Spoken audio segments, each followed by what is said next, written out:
ইরাকের সাবেক একনায়ক সাদ্দাম হুসাইন। টানা ২ দশকের বেশি সময় ধরে ইরাকের শাসক ছিলেন তিনি।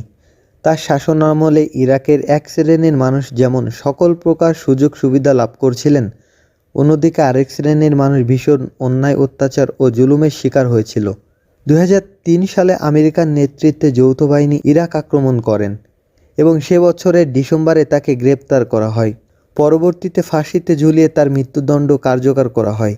এই নিন্দিত ও নন্দিত একনায়কের উত্থান কাহিনী নিয়ে আজকের আলোচনা শুরু হলো। ১৯৪৭ সালে সাদ্দাম হোসেনের জন্মের কয়েক মাস আগে তার বাবা নিরুদ্দেশ হয়ে যায়।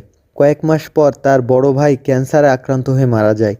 তার মায়ের পক্ষে এরকম ২টি ধাক্কা সামলানো কঠিন ছিল।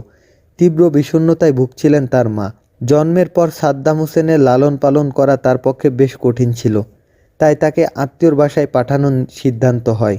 ৩ বছর বয়সে সাদ্দামকে